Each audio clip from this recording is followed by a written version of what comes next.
ಕಾಂಗ್ರೆಸ್ ಮುಖಂಡರಾದ ಮಂಜುನಾಥ್ ಅವರ ನೇತೃತ್ವದಲ್ಲಿ ದೀಪಾವಳಿ ಹಬ್ಬದ ಪ್ರಯುಕ್ತ ಬಡ ಮಹಿಳೆಯರಿಗೆ ಸೀರೆಗಳ ವಿತರಣೆ ಹಾಗೂ ಅನ್ನದಾನ ಕಾರ್ಯಕ್ರಮವನ್ನು ಹಮ್ಮಿಕೊಳ್ಳಲಾಗಿತ್ತು.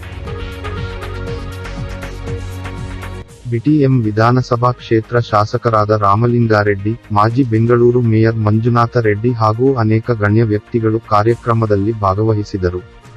ನಂತರ ಮಾತನಾಡಿದ ಮಾಜಿ ಬೆಂಗಳೂರು ಮೇಯರ್ ಮಂಜುನಾಥ್ ರೆಡ್ಡಿ ಅವರು ಮಡಿವಾಳ ಭಾಗದಲ್ಲಿ ಶಾಸಕರಾದ ರಾಮಲಿಂಗಾರೆಡ್ಡಿ ಅವರ ಕೊಡುಗೆಯನ್ನು ತಿಳಿಸಿದರು.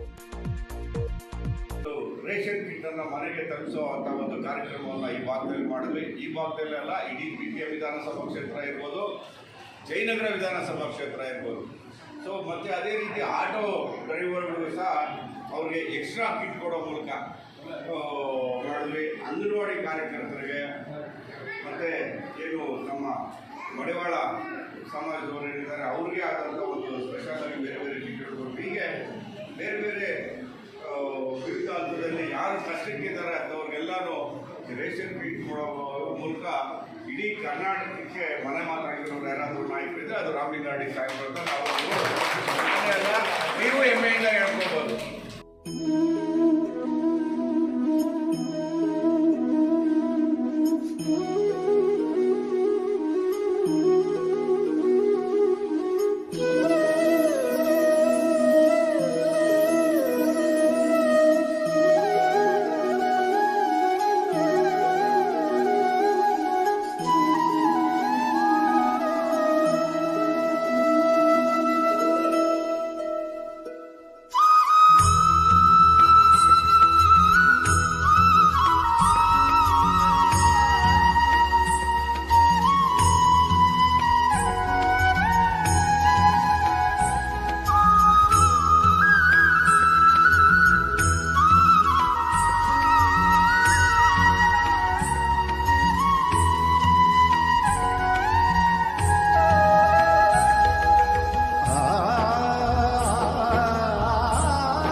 ಮಂಜುನಾಥ್ ಮೋಸಿ ಅವರು ಬಹಳ ವರ್ಷಗಳ ಕಾಲಗಳಿಂದ ಈ ಭಾಗದ ಬಡಜನರಿಗೆ ಹಾಗೂ ಸ್ಥಳೀಯರಿಗೆ ಸೇವೆ ಸಲ್ಲಿಸಿಕೊಂಡು ಬರುತ್ತಿದ್ದಾರೆ. ಅವರಿಗೆ ಜನರು ಮೆಚ್ಚಿಸಿ ಅವರು ಸದಾಕಾಲ ಹೀಗೆ ಇರಲಿ ಎಂದು ಆಶೀರ್ವದಿಸಿದ್ದಾರೆ.